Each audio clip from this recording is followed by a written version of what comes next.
My brothers and sisters of Africa, I stand before you not only as a soldier, not only as a president, but as an African son whose heart is heavy. Today, I speak not just for Burkina Faso, I speak for the crying mothers in Nigeria. I speak for the fathers who dig graves with shaking hands. I speak for the children who sleep to the sound of gunfire instead of lullabies.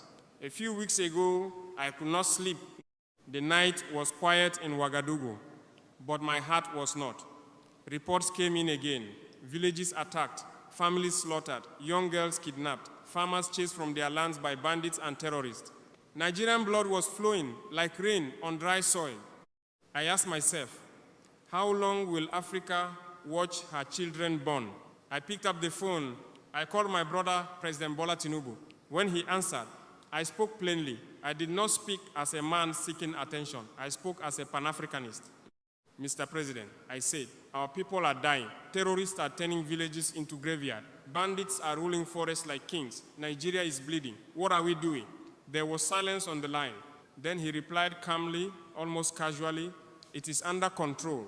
Under control? But what does under control mean to a mother who just lost 3 children?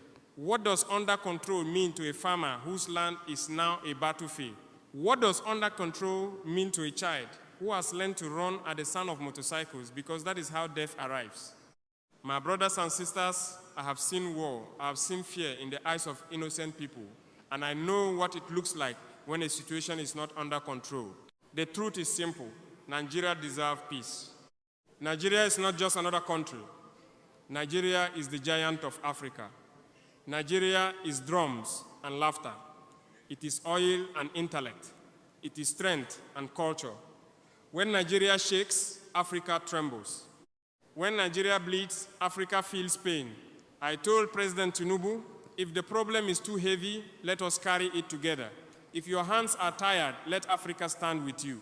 And if you cannot move against these criminals, then allow us to join you openly and decisively. I did not say this as a threat. I said it as a brother who refuses to watch another brother drown. But I felt distance in his voice. I felt comfort in words instead of urgency in action. Outside my office window that night, I could hear young soldiers training, boots striking the ground, determined, focused, ready to defend their homeland. And I thought about the Nigerian soldiers who are also brave, who are also ready, but who need clear direction, strong will, and fearless leadership. This is not about pride. This is not about power.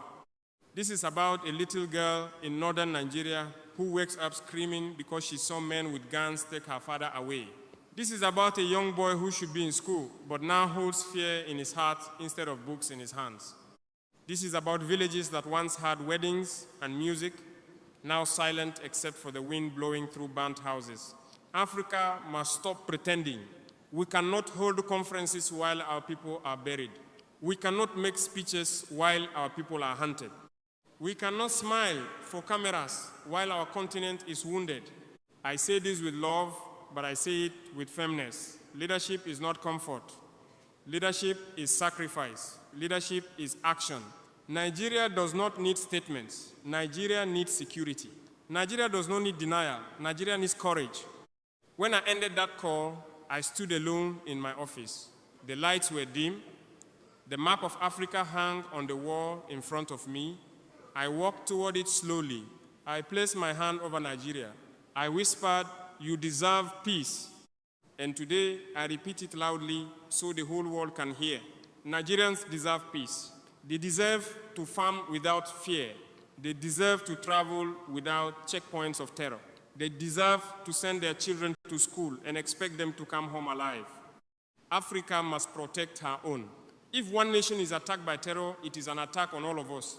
Our borders may separate governments, but they do not separate our blood. I speak today not to embarrass anyone. I speak because silence has become dangerous. And this is only the beginning of what must be said. My brothers and sisters, after that call, I did not feel peace. I felt a storm inside me because words are easy, but reality is not.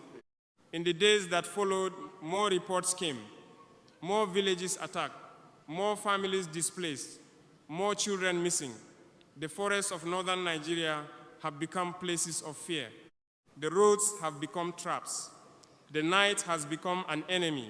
I saw the images, houses burned to black skeletons, cooking pots lying in the ashes, a child's sandal half buried in dust, goats wandering without owners, silence where there used to be songs. This is not under control. This is pain. Nigeria is a proud nation, a powerful nation, the heartbeat of West Africa.